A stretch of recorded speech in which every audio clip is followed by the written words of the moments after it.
بسم اللہ الرحمن الرحیم۔ گلگت بلتستان کے غیور عوام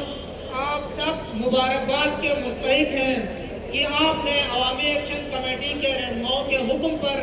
آج ایوانوں میں لرزہ طاری کر دیا ہے اور وہ مجبور ہو چکے ہیں کہ آپ کے جتنے بھی مطالبات ہیں سب کو وہ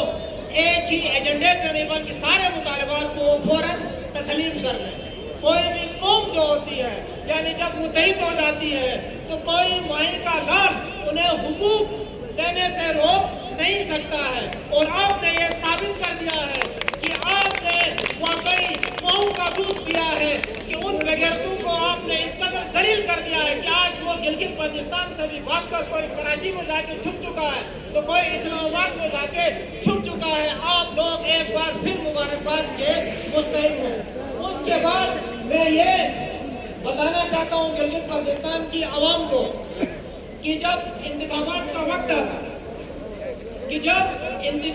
کا وقت آتا ہے تو کچھ لوگ ہم سب کے سامنے آتے ہیں، ہم ان لوگوں کے لیے یعنی اپنے رشتے خراب کرتے ہیں، ان لوگوں کے لیے لوگوں سے لڑتے ہیں، ریلیاں نکالتے ہیں، لیکن جب ہم عام لوگوں پر وقت آتا ہے، پورا وقت آتا ہے تو وہی لوگ جنہیں ہم منتخب کر کے اسمبلی میں بھیجتے ہیں ہمیں چھوڑ کر اسلام آباد فرار ہو جاتے ہیں، کراچی فرار ہو جاتے ہیں اور یہاں آ کر بیٹھتے نہیں ہیں۔ تو آپ لوگوں سے میں یہ گزارش کرتا ہوں کہ آئندہ وہ لوگ جب بھی آپ کے پاس آئیں انہیں آپ کہیں کہ جب ہم پر مصیبت آ رہی تھی، جب ہم ایک آٹے کو ترس رہے تھے تب تم لوگ کہاں تھے؟ جب ہماری زمینوں پہ لوگ قبضہ کر رہے تھے اس وقت تم لوگ کہاں تھے؟ تو ان لوگوں کا آپ پر اب یہ واجب ہو چکا ہے کہ ان کا گریبان پکڑے اور انہیں گھسیٹے اور بازار میں لے کے آئے کہ واقعی تم لوگ ہماری نمائندگی کا حق نہیں رکھتے ہیں، تم لوگوں کی نمائندگی کا حق وہی رکھتے ہیں، ہم لوگوں کی نمائندگی کا حق وہی رکھتے ہیں جو ہر وقت ہمارے ساتھ سڑک پر موجود ہو، ہمارے ساتھ روڈ پر موجود ہو، وہی ہمارے حقیقی رہنما ہے۔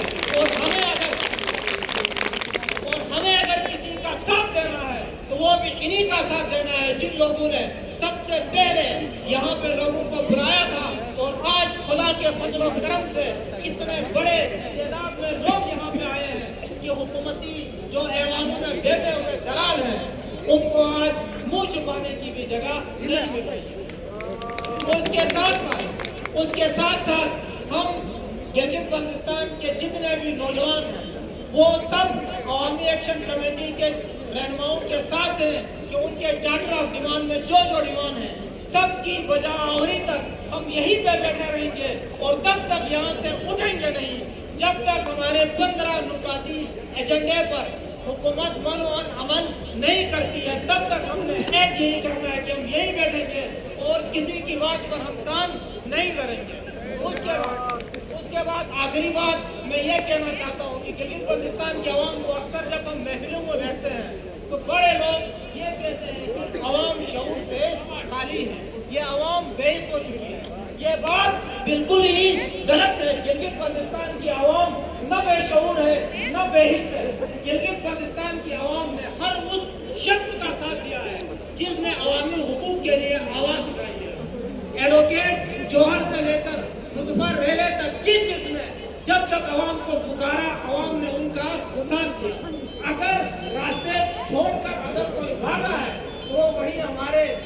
نام نہاد رہنما تھے جنہوں نے عوام کا ساتھ دیا اور ڈر کر انہوں نے یا ڈیل کر لی یا کسی اور مصلحت کے تحت وہ خاموش ہو گئے۔ آج یہ ہمارے یہاں پہ رہنماؤں کے لیے بھی یہ وقت ہے کہ وہ بھی یہ ثابت کریں کہ وہ بھی بحث نہیں ہے، وہ بھی بے شعور نہیں ہے، بلکہ وہ بھی عوام کی قیادت کرنا جانتے ہیں۔ آپ لوگ اس عوام کو لے کر آگے چلیں، عوام ہمیشہ آپ کے ساتھ ہوگی اور آپ اگر اس میں کامیاب ہوں گے تو مرتے دم تک عوام آپ کا ساتھ دے گی